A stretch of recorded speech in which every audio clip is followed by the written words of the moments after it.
har soniyada yer sayyorasida minimum 3 ta odam ko'z to'r pardasini muammolari tufayli ko'rish qobiliyatini afsuski yo'qotadi. Ko'p bemorlar shu bosqichda xato qiladi. Katarakta kasalligi nafaqatgina kattalarda va yosh bolalarda, balki endigina tug'ilgan chaqaloqlarda ham aniqlanishi mumkin. Smart Sight operatsiyasi o'zi bu nima? Smart Sight operatsiyasi bu Smile usulini takomillashgan tur hisoblanadi. Operatsiyamiz o'zi 5 min davom etadi. Lazerda o'zi 20 sekund ishlab beradi. O'zbekistonni yana boshqa klinikalarda ham shunaqa operatsiyalar o'tkaziladimi? Aytgancha, Smart Sight usuli hozircha O'zbekistonda faqat bizning klinikamizda o'tkaziladi.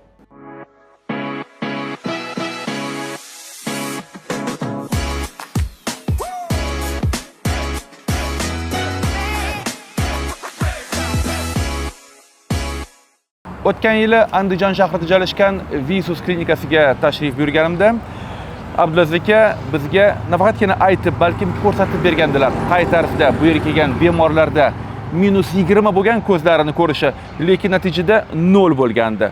Lekin bu yili yana qanaqa o'zgarishlar bor ushbu klinikada? Bugun hammasini bilib olamiz. Assalomu alaykum. Alaykum assalom, xush kelibsiz. Aytingchi, mana shu yil davomida yana qanaqa o'zgarishlar bo'ldi va bugun qanaqa turdagi 3 ta operatsiyani biz obunachilarga ko'rsatib beramiz. Endi bizning klinikamizda umuman olganda ko'z bo'yicha hamma operatsiyalar bajaramiz, lekin bugun biz 3 ta turdagi ko'zni xastaliklarini davolashni obzor qildik. Ulardan birinchisi to'rparda ko'chganda, to'rparda qon quyilganda vitretinal jarrohlik usuli. Endi vitretinal jarrohlik usulini biz 25 gauge, ya'ni ko'z kesmasdan 20 ming tezlikda jarrohlik operatsiyasini bajarishga erishdik. Albatta bu Amerikaning Alcon kompaniyasining Constellation asbob uskunasi yordamida. Undan so'ng mana o'tgan yil yana bir yoritgan edik. Miopiya darajalari, miopiyani 12 gacha bo'lgan darajani Smart Sight usuli bilan davolash yo'li. Smart Sight usuli ko'zni hech qanday kesmasdan minusni shoh pardani o'rtasidan olib qo'yish usuli. Shu operatsiyani biz shu 1 yil sizni ko'rishgan davomida hozir 1100 ta bajardik shu operatsiyani. 1 yil ichida. 1 yil ichida faqatgina Smart Sight o'zini 1100 ta. Qolaversa hozir femtolastik bor, lasik, transferka usullari bor. Ular bilan juda ko'p, lekin asosan Smart Sightni 1100 ta bajardik. Bugun ko'rsatadigan operatsiyalarimiz vitretinal jarrohlik, miopiya davolashda Smart Sight usuli va bolalardagi kataraktani davolash usuli. Operatsiya yo'li bilan. Keling, hozirda biz mana shu klinikadagi shifokorlar bilan ko'rishib, ushbu operatsiyalar haqida batafsil ma'lumotlarni olamiz va ba'zi bir operatsiya jarayonlarini ko'rsatib ham beramiz. Marhamat. Ketdik. Katarakta kasalligi nafaqatgina kattalarda va yosh bolalarda, balki endigina tug'ilgan chaqaloqlarda ham aniqlanishi mumkin. Savol tug'iladi. Ota-onalar qanaqa belgilarga e'tibor berishlari kerakki, bolalarda katarakta bormi yoki yo'qmi? Mana shu narsani bilishlari uchun. Marhamat.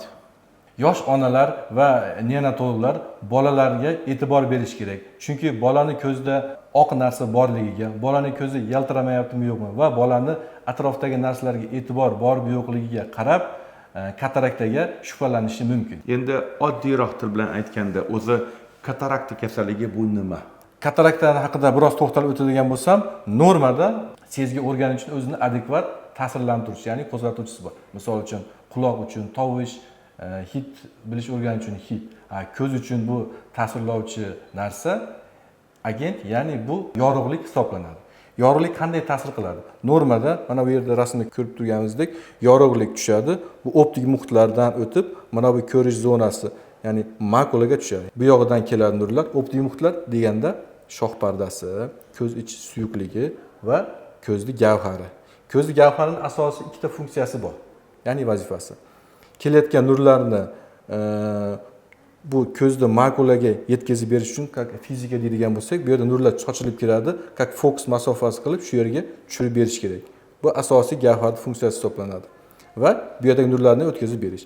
Normada yuqorida aytganimdek, birinchi bola tug'ildimi, ta'sirlovchi agent, ya'ni yorug'lik bu yoqdan o'tib turib bu yerga tushgandagina bu yer qo'zg'aladi va miyaga signal bo'ladi va miyadagi ko'rish zonasi qo'zg'aladi va shundan keyin bolada ko'rish markazi qo'zg'algandan keyin ko'rish paydo bo'ladi. agar bolada katarakta bo'lsa bu yerdagi nurlar o'tmaydi, bu yoqqa tushmaydi va natijada bu yer qo'zg'almaganligi uchun miyada ko'rish markazi qo'zg'almaganligi sababli bolada ko'rish paydo bo'lmaydi va bunday holat uzoq davom etsa, masalan bola kattaroq bo'lgandan keyin baribir katarakt operatsiya qilgandan keyin ham natija yaxshi bo'lmasligi mumkin. Shuning uchun bolani darhol tug'ilgandan keyin kataraktasini aniqlab, kataraktani asosiy davo usuli hech qanaqa dori-darmon bu yerda yordam bermaydi. Faqat yagona davo usuli bu kataraktal massani olib, o'rniga yangi sun'iy gavhar qo'yish kerak. Shundagina shu muammodan qutulinadi.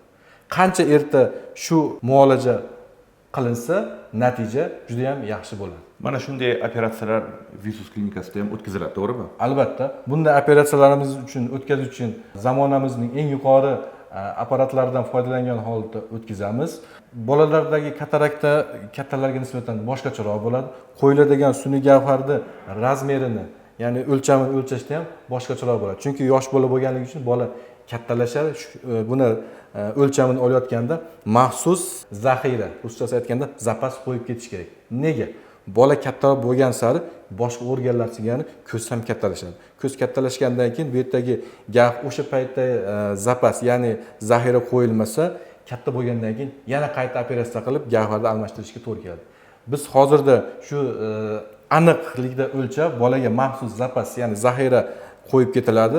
Bola katta bo'lgan sari odatda 18 yoshgacha ko'z o'sadi, shungacha to'ppa-to'g'ri bo'ladi. Ya'ni shu bir marta operatsiya qilinadi, bir umrga yetadi shu qo'yilgan sun'iy gavhar. Demak, agarda bizni ko'rib turgan obunachilarda ham mana shunday muammolar bo'lsa, ular bemalol shu yerda Andijon shahridagi Visus klinikasiga murojaat qilishlari mumkin.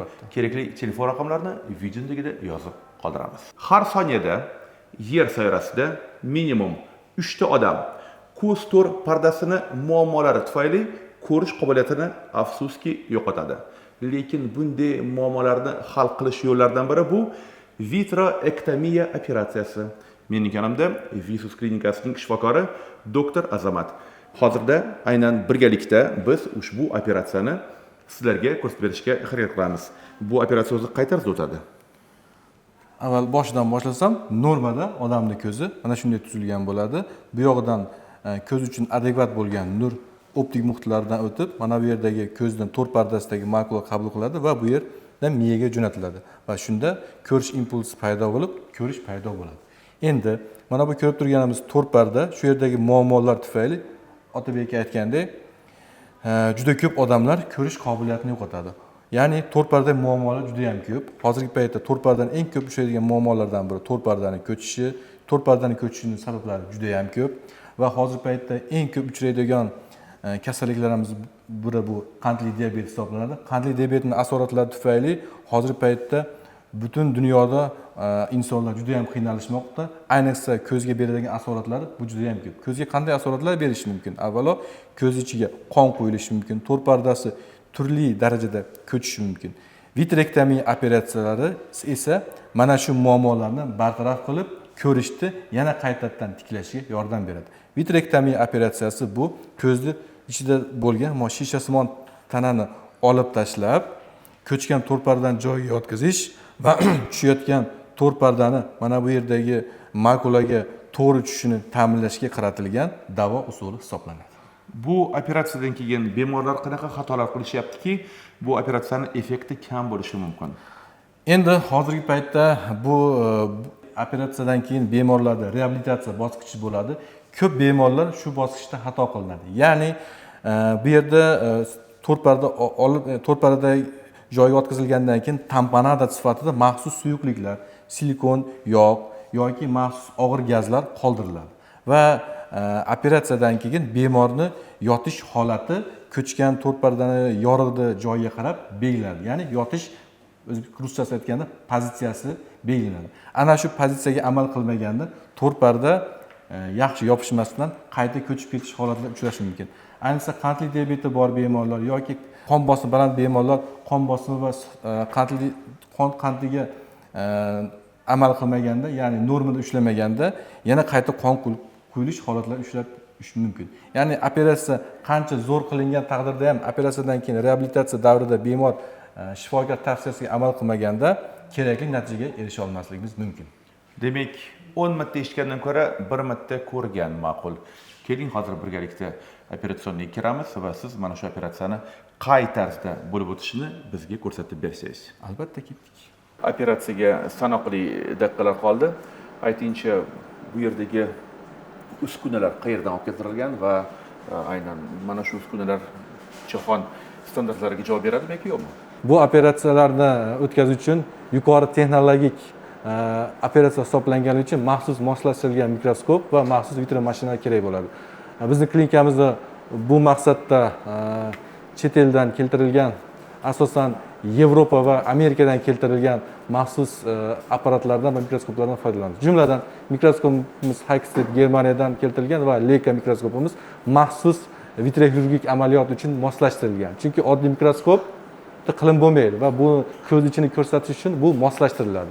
Va vitrojarrohlik mashinamiz Amerikaning Alcon kompaniyasining Constellation vitro mashinasi hozirgi paytda butun dunyodagi eng zo'r vitroxirurgik mashinalardan hisoblanadi. Asosiy operatsiyamiz shu Constellation vitrojarrohlik mashinasida bo'lib o'tadi va bundan tashqari qo'shimcha Shveysariyaning Oertli kompaniyasining OS4 vitrofako mashinasi ham bor. Qo'shimcha tarzda bundan ham foydalanib turamiz. Tushunarli. Bemor menimcha kutib qoldi. Albatta. Ketdik, boshladik operatsiyaga. Demak, operatsiyamizni boshladik. Birinchi o'rinda mana maxsus moslashtirilgan mikroskopimiz. Bu yuqorida aytganimdek Constellation vitroxirurgik mashinamiz. Hozirda biz bu ko'z ichidagi haligi 3 portlik vitroxirurgik operatsiya hisoblanadi. Biz hech qanday kesilmaydi, tikilmaydi. 25 gauge hozirgi paytda dunyo standarti bo'yicha 25 gaugedan foydalanamiz.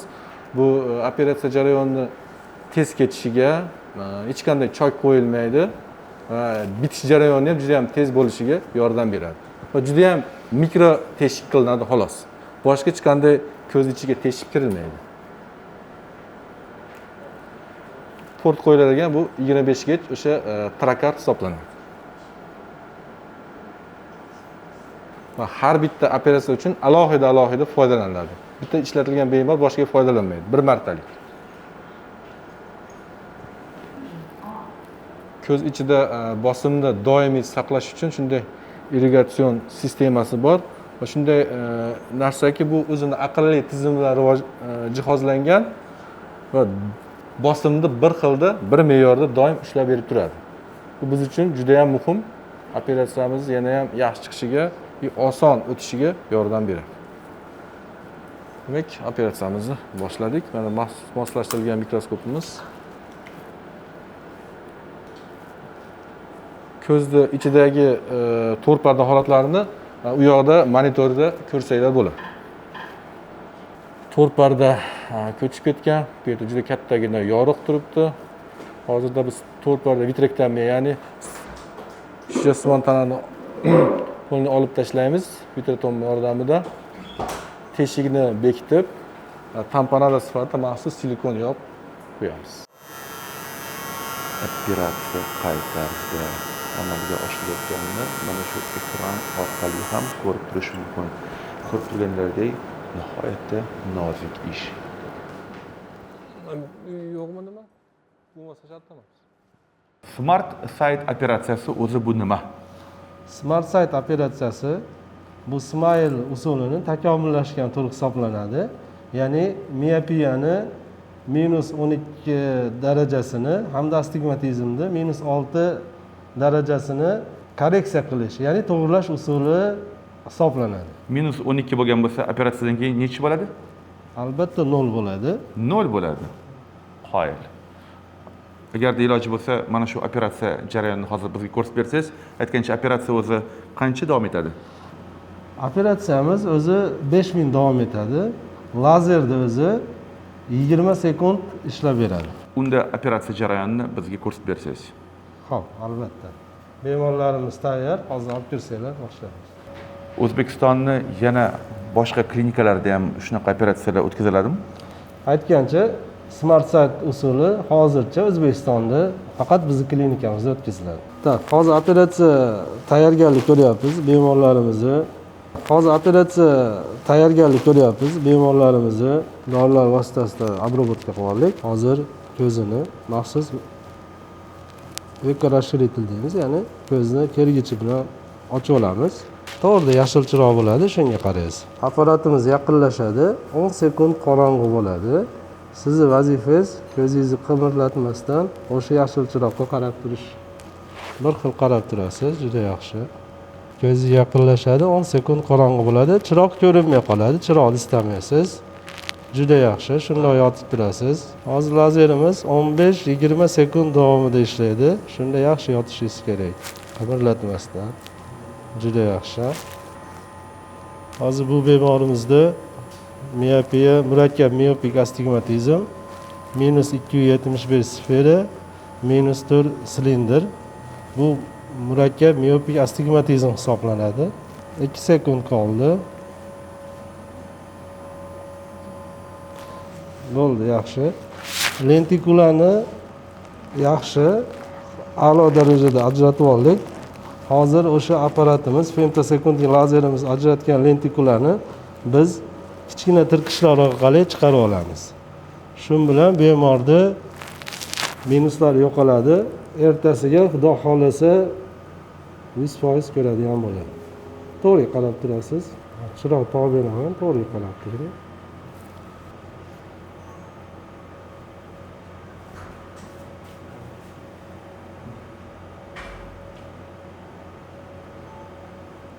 Bundan oldin shifokor aytib o'tgandek, 5 daqiqa ichida mana shu operatsiya amalga oshiriladi va hozirda bu patsientimizda demak juda ham jiddiy muammo bor ekan ko'zlari bilan va hozirda shifokorning va'dasiga ko'ra ertalabdan ertaga bu muammo Lentikularni chiqarib oldik, juda yaxshi.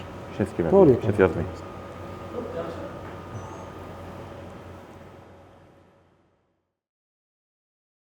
Ushbu klinikaga nafaqatgina Farg'ona vodiysini aholisi, balkim butun O'zbekistondan kelishyapti bemorlar. Aytingchi, qo'shni respublikalardan ham kelishyaptimi? Albatta, bizning klinikamizga o'zi eskidan qo'shni Qirg'iziston Respublikasidan juda ko'p kasallar keladi.